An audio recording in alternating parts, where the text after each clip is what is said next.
I signed the papers before I even finished reading the first paragraph. Nathan smiled at the notary and said, "You never read legal papers anyway."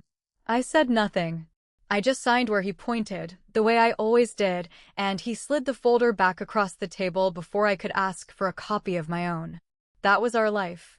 Not loud, not cruel in any way a stranger could point to. Just small, constant reminders of who decided things, repeated so often they stopped feeling like reminders at all and started feeling like weather. At the charity dinner that spring, Nathan told our friends his wife never understood big money. Everyone laughed, the polite laugh people give a host. Rachel adjusted her pearl bracelet and smiled at me like I should feel lucky. I only reached for my ring and let the moment pass, because saying something never changed the outcome. At home, over dinner, he straightened his cufflinks before he reached for my bank card. He said it was simpler if he managed the budget, that two people tracking one household only led to confusion. I handed it over without a word. He always straightened his cufflinks first, a small precise motion, like he was preparing to say something that would sting, and it usually did. At his company reception, he introduced me as his best support at home. I had spent years helping him build that company, drafting emails he later signed as his own, calming clients he had already lost patience with over the phone. Nobody in that room knew any of it. Nathan never raised his voice. He never needed to. He made sure everyone understood who made the decisions, one small public correction at a time.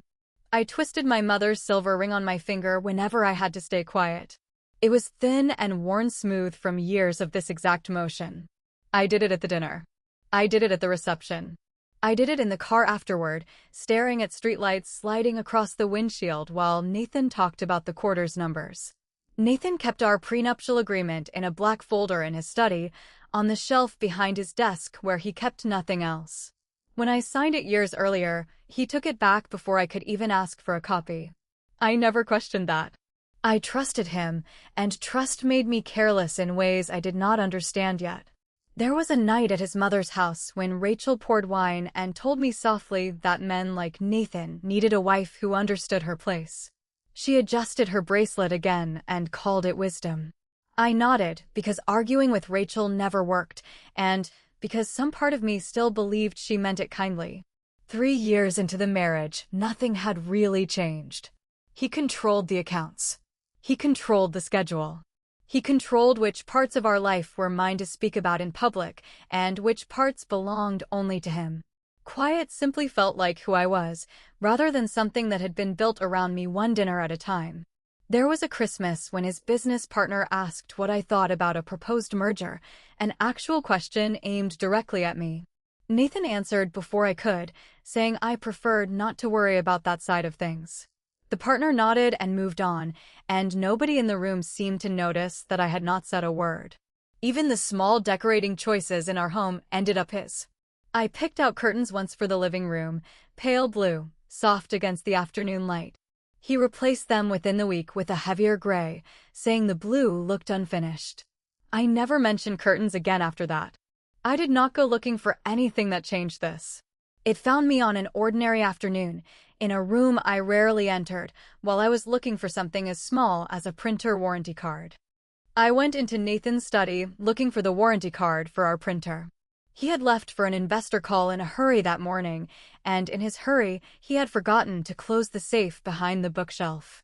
I noticed it standing slightly open, which never happened, because Nathan closed everything the way he closed every conversation, completely and without a second glance back. Inside the safe was a box of old legal papers, pushed to the back behind a set of passports and a small stack of insurance folders. Among them was my own copy of the prenuptial agreement, the one I never remembered receiving in the first place. I sat down on the study floor and opened it, mostly out of curiosity, not expecting anything unusual to be waiting inside those pages. The pages had gone slightly soft at the corners, the way old paper does when nobody has touched it in years. One clause stopped me halfway down the second page. It said that any assets acquired after the marriage would automatically include a shared ownership interest if those assets were registered through the family holding company. I read it twice, then a third time slower. I did not fully understand the legal language, but I understood enough to know it mattered. I photographed the page with my phone before I put everything back exactly as I found it, box behind passports, folder tucked under the loose paperwork on top, safe door pushed to the same careless angle. My hands were steady. I twisted the ring once, then stopped myself because this was not a moment for old habits. This was a moment for facts. I sat in the car in our own driveway for almost 20 minutes before going back inside, reading the photograph again on my phone, trying to decide whether it meant what I thought it meant. I did not mention the printer warranty again. I never found it. The next day I brought the photograph to Clara Whitmore, our family lawyer, who had handled small matters for us before, wills and property filings, and nothing that ever felt urgent.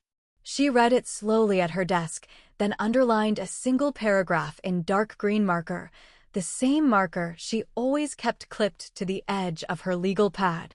"He clearly never understood what he signed," she said, without looking up.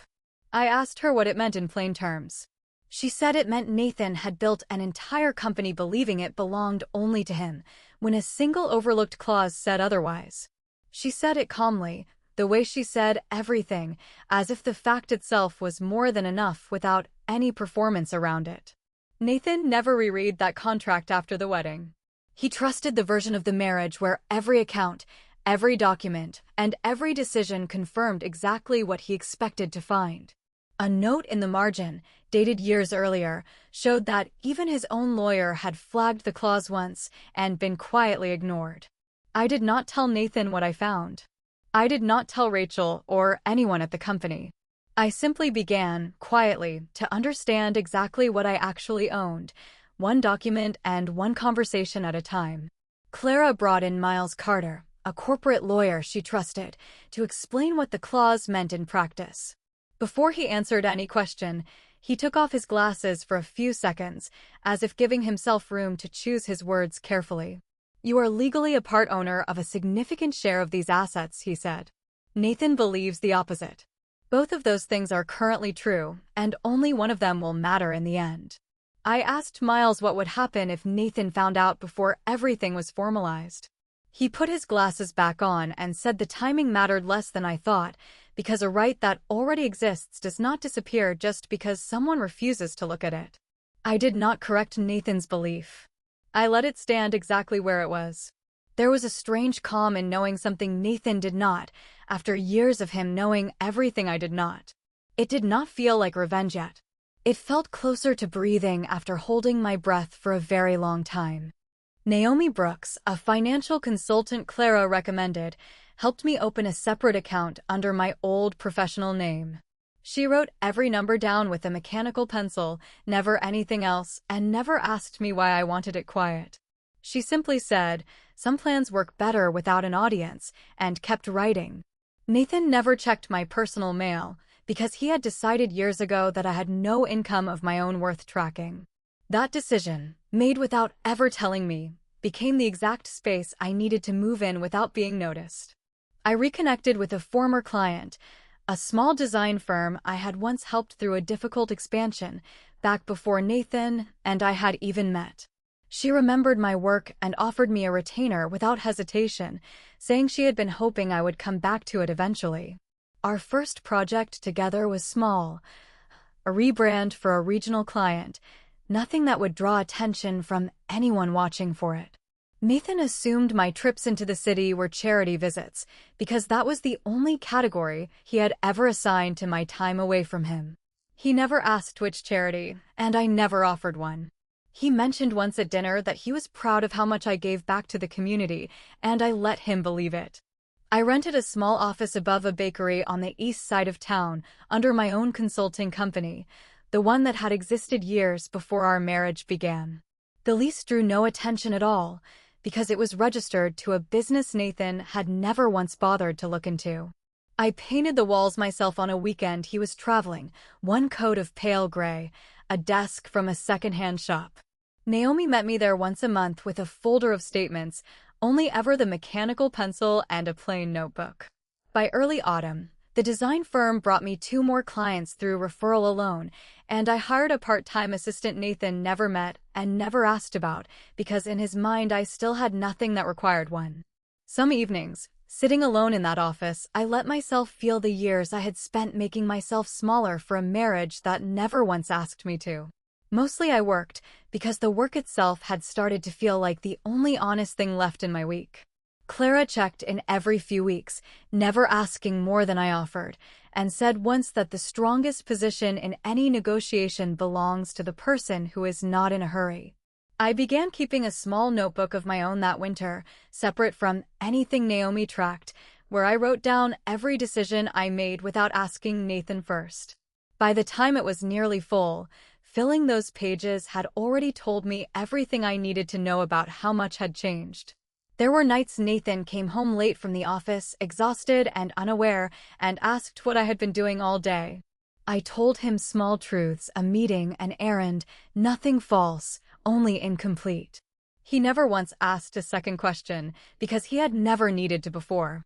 That winter, Nathan asked me to consider selling my consulting business, saying it seemed like a lot of stress for very little return. I told him I would think about it and never brought it up again. He never noticed that I had never actually said yes. He began locking his study door at night, a habit he had never bothered with before. I never asked why. Some questions answer themselves once you already know what someone is afraid of losing.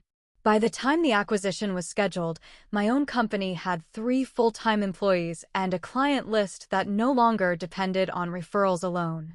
Nathan started to notice something had shifted, even if he could not name it out loud. I stopped asking permission for small things, a dinner with a client, a late meeting, a weekend trip on my own. I stopped explaining where I had been. I stopped apologizing for decisions that were mine to make in the first place. He asked me once, almost gently, if something was different lately. I said I was simply tired of asking questions I already knew the answers to. He did not know what to do with that sentence, so he let it pass. At a dinner with his colleagues that October, someone asked what kept me busy these days. Before Nathan could answer for me, I said I had gone back to consulting, quietly, without asking anyone's permission first. Nathan laughed, a beat too late, and changed the subject to his acquisition instead. Nobody at that table noticed how carefully I had chosen those words. Miles filed the paperwork confirming my ownership share in the holding company that spring. Nathan never received any notice, because all registration confirmations were sent directly to each party's own legal representative, and mine was Miles, not him. It was a small procedural detail that changed everything about who knew what. He straightened his cufflinks less often that year, and when he did, the motion looked uncertain, as if his hands were performing a habit that no longer meant what it used to mean at our table. One quiet Tuesday, I sat across from Miles in his office as he read through the final registration order aloud, a formality he insisted on completing properly even though the outcome was already settled. The court had finalized official confirmation of my ownership rights in the holding company. Nathan had no idea it happened. He was in Singapore that week, closing a deal he believed was entirely his own creation. After the papers were signed, Miles took off his glasses one last time and said only, "Now it exists on more than paper." I did not answer him right away. I twisted my ring once, slowly, and for the first time it did not feel like a habit of waiting. It felt like something closer to certainty. The board meeting was scheduled for the following month to approve a major acquisition, the kind of deal Nathan had been building toward for over a year, the deal he had mentioned at nearly every dinner since spring. Daniel Reeves, the company's financial director, sat with his notebook squared perfectly along the edge of the conference table, the way he always arranged it before any conversation began. Investors filled the room that morning, 7 of them, along with 2 lawyers and a small team of auditors near the back. Auditors sat with their laptops open, quietly cross-checking figures against printed reports before anyone had said a single word. Rachel sat near her son, adjusting her bracelet the same way she had adjusted it at every dinner I could remember from the last several years. I sat near the back of the room at Clara's request, close enough to see the screen clearly, far enough that Nathan would not notice me until it mattered. He had not expected me there at all. He assumed, as he always did, that this part of his life had nothing to do with mine. The documents were displayed on the main screen, connected directly to the company's internal registration system.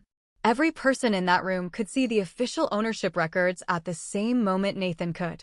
There was no filter between them and the truth. Daniel had insisted on this transparency months earlier, for the auditor's sake, never imagining what it would eventually reveal.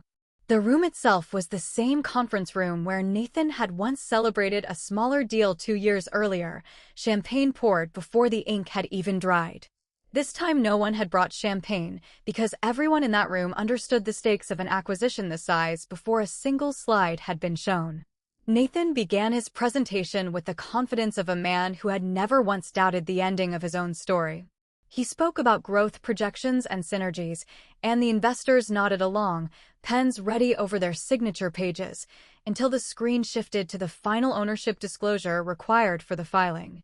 One of the investors' lawyers stopped him halfway through and asked why Evelyn Mercer appeared listed among the final beneficial owners of the holding company.